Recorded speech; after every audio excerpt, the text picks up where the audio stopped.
We begin this hour with sanctions and oil, as U.S. National Security Advisor John Bolton threatened countries who continue to do business with Venezuelan President Nicolas Maduro, saying they could face retaliation here in the United States. Meanwhile, however, China has announced its plan to bail out the oil-rich country.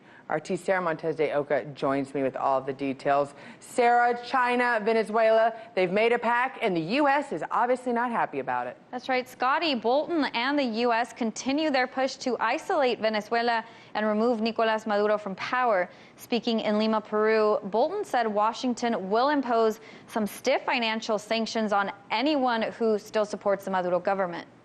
We're taking this step to deny Maduro access to the global financial system and to further isolate him internationally. In addition, we are sending a signal to third parties that want to do business with the Maduro regime. Proceed with extreme caution. There is no need to risk your business interest with the United States for the purposes of profiting from a corrupt and dying regime. We seek the peaceful transfer of power.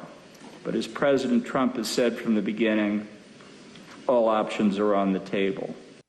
China, who is still a major buyer of Venezuela's oil, hit back. In an online statement, Chinese Foreign Ministry spokesperson said Bolton's comments are a wanton interference in Venezuela's internal affairs. China urges the U.S. to let the Venezuelan people decide their own future and immediately stop the bullying actions of suppressing other countries at every turn. On Tuesday, a delegation made up of about 60 countries held a meeting to discuss ending the Venezuelan crisis. Bolton singled out Maduro's allies, both China and Russia, calling their support for Maduro intolerable. President Nicolas Maduro spoke at an event celebrating the 200th anniversary of the Battle of Boyacá, where he criticized Bolton for proposing more economic sanctions against Venezuela. The terrible and fascist John Bolton. The only thing that he thought was to propose to the President of the United States of America to sign an order for an economic, financial, and commercial blockade against Venezuela.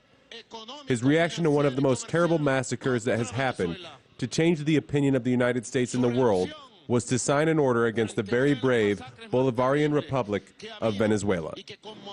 This comes as Chinese contractor Wisen Engineering Service Company agreed to carry out some urgent repairs from Venezuela's derelificate refining network to ease some fuel shortages. The Shanghai-based chemical engineering and construction company, using China's Belt and Road Infrastructure Program, agreed to repair Venezuela's oil refineries in exchange for oil products, including diesel. According to sources familiar with the matter, the repairs will last from 6 months up to a year. This new deal highlights China's commitment to helping the oil-rich nation. Scotty, this could make it even harder for the U.S. economic blockade, despite its attempt to remove Maduro from power. And with China continuing to work with Venezuela, this could worsen the already high tensions between the U.S. and China, who are caught in an over a year-long trade war.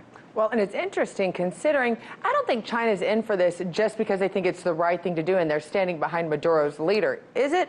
Well, China actually has invested a lot in Venezuela. They've been one of their main creditors, so they're really just trying to protect their assets and make sure that they get paid back. Well, it always comes down to protecting your own. Thank you so much, Sarah, for following this. Hey YouTube, thanks for checking out our channel. We hope you enjoyed the video. We have tons of content for you just like this. For more of RT America's one-of-a-kind news and analysis, be sure to subscribe and never stop questioning more.